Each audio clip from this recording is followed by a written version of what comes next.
اللهم انقرأ الفاتحة.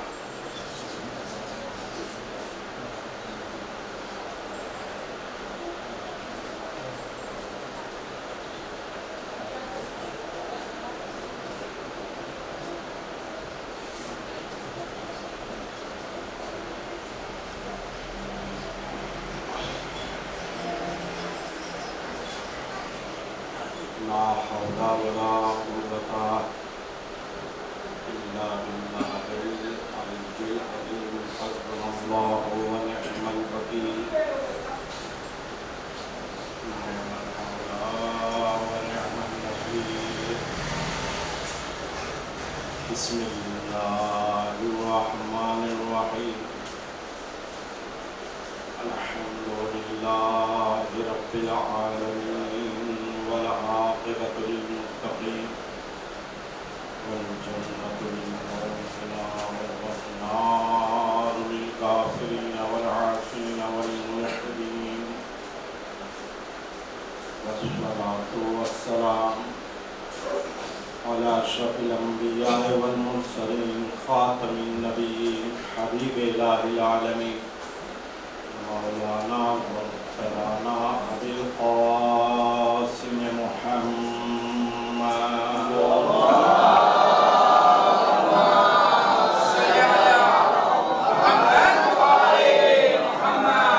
وعلى آل بيته الطيبين الطاهرين المعصومين المظلومين المنتخبين المنتجبين ولعنة الله على أعدائهم أجمعين من الآن إلى قيام يوم الدين.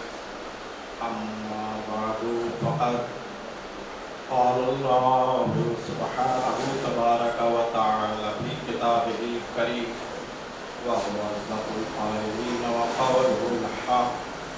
بسم الله الرحمن الرحيم. يا أيها الذين آمنوا اتقوا الله وكونوا مع الصادقين.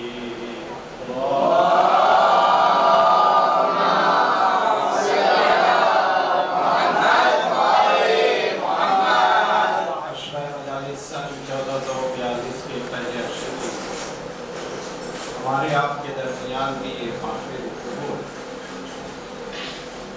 سورہ توبہ کی آیت نمبر 119 جس میں ارشاد پروردگار ہے یا ایھا الذین آمنوا اتقوا اللہ. اے ایمان والو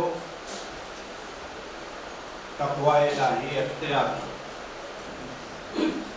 وکونوا مع الصادقین. اور تقوی کے مرحلے پہ نہ رکتے ہوئے صادقین کا ساتھ دینے کے لیے آگے بڑھ جاؤ. صادقین کے ساتھ ہو جاؤ. توجہ رہے. ارشاد پروردگار یہ ہے یا ایھا الذین آمنوا اے ایمان والو اتقوا اللہ تقوی اختیار کرو. وکونوا مع الصادقین اور صادقین کے ساتھ ہو جاؤ. صادقین جیسے نہیں ہو سکتے, صادقین کے ساتھ ہو جاؤ.